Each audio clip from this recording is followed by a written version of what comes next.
Mga idol at kabayan, breaking news! Pilipinas totoong nagpadala ng barko sa Sabina Shoal bilang kapalit matapos umalis ang BRP Teresa Magbanwa MRRV 9701 sa area. Ito ay kinumpirma mismo ni National Security Council Secretary Eduardo Año sa isang panayam.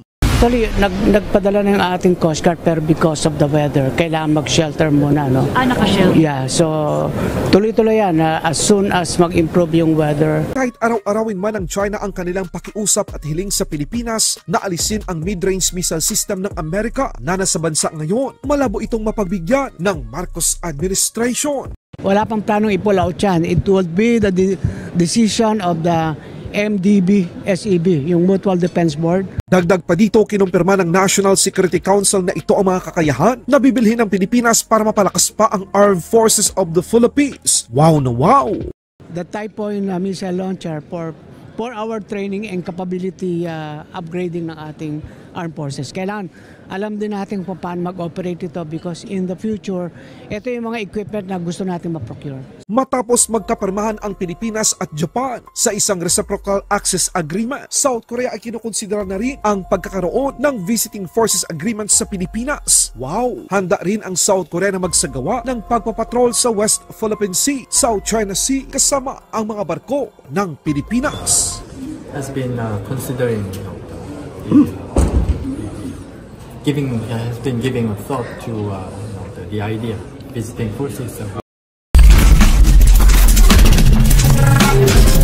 Pilipinas may alas na laban sa China. Kahit paulit-ulit na sinasabi ng China na alisin ang missile system ng Amerika sa bansa, welta ng Pilipinas, walang plano na alisin ang Typhoon missile system sa Pilipinas. Kinumpirma naman ni National Security Council Secretary Eduardo Año na hindi aalisin ng Pilipinas ang mid-range capability na inilagay ng Amerika sa Hilagang Luzon. Ito ay magsisilbi para sa mga pagsasanay ng mga sundalong Pilipino at isang kapabilidad para ma-upgrade din ang mga kakayahan ng sandatahang lakas ng Pilipinas. Wala pang planong i-pull out yan. It would be the decision of the MDB, SEB, yung Mutual Defense Board. Yes. Yan ang mayroong say dyan.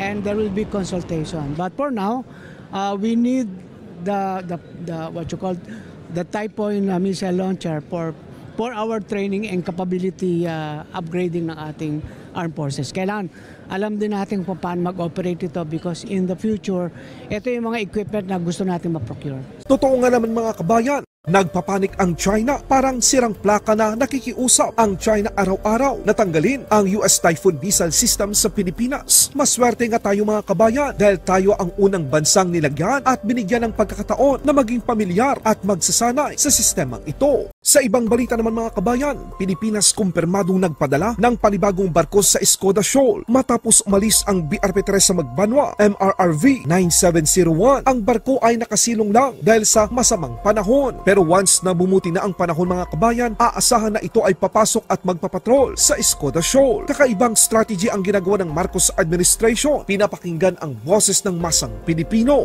Actually, nagpadala na yung ating Coast Guard pero because of the weather, kailangan mag-shelter muna, no? Naka-shelter? Yeah, so tuloy-tuloy yan as soon as mag-improve yung weather. May mga plano yung ating Philippine Coast Guard kung paano poproteksyonan ang ating West Philippine Sea. We will always make sure yung ating presence and access sa Sabina Shoal ay tuloy-tuloy. And of course, mayroon tayong continuing bilateral consultation mechanism between the DFA and the Ministry of Foreign Affairs. At ang maganda nito, nag-uusap, no? At mayroon parehong intention to arrive at a common understanding to diffuse the tension. Our mandate is to make sure that we are protecting our territorial integrity, sovereignty, and sovereign rights. So, tuloy-tuloy yan, ano? Sabi nga natin, after ma-accomplish ng Magbanwa yung kanyang mission, tuloy-tuloy ang ating pagpapatrolya sa West Philippine Sea, ang ating Armed Forces of the Philippines, ang ating Philippine Coast Guard, ang ating BFAR, of course to protect also our fishermen. When it comes to the West Philippine Sea, the guidance of the President is all Filipino at kayang-kaya naman natin so far. And likewise, ayaw naman natin magkaroon ng escalation by involving third party. No? So at this moment, ang ginagamit natin ay a combination ng lahat ng national instrument of power. Kasama na rin yung diplomacy and dialogue. Ang ating self-defense reliance program ay isinusulong natin not only sa Coast Guard pati sa Armed Forces of the Philippines.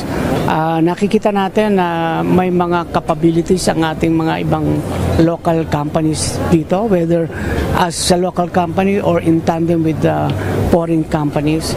So, susuportahan natin yung ganyang move. Sa ibang balita, nakuyari ang China. Uy, bakit idol? South Korea, ikinukonsidera din ang pagkakaroon ng Visiting Forces Agreement sa Pilipinas. We heard the former Vice Minister of Defense Ministry, the Korean side, has been considering, has been giving a thought to the idea. Visiting forces abroad. I'm not privy to the details of how it has been reviewed by the relevant authorities. That's I think on the table. So let's see how it goes. Yes, sir. But do you find it a practical proposal since both the Philippines and Korea? The Philippine side, I think it's natural. We expect something like that the Philippines has been expanding its horizons with the key like-minded countries having such the mechanism in place. So as the country having a very close relationship for long years and gaining importance in terms of security cooperation, Korea. Panalo talaga mga kabayan, Estados Unidos, Australia at Japan ang kasalukuyang merong Visiting Forces Agreement ang Pilipinas. Inaayos na rin ang VFA sa pagitan ng France at Pilipinas. Ganon din ang Canada at sa Pilipinas. Kaya ang pagkakaroon ng Visiting Forces Agreement sa pagitan ng South Korea at Pilipinas ay isang tamang hakbang upang mapalakas pa ang pakikipag-alyansa natin sa mga Koreano at pagtibayin pa ang seguridad ng ating bansa. Eto pa mga kabayan, nakahanda na rin ang South Korea na makilahok sa multilateral patrol sa West Philippine Sea. Not that I know so far. The Philippines is willing, of course, eager to consider expanding its partnership with key allies and partners.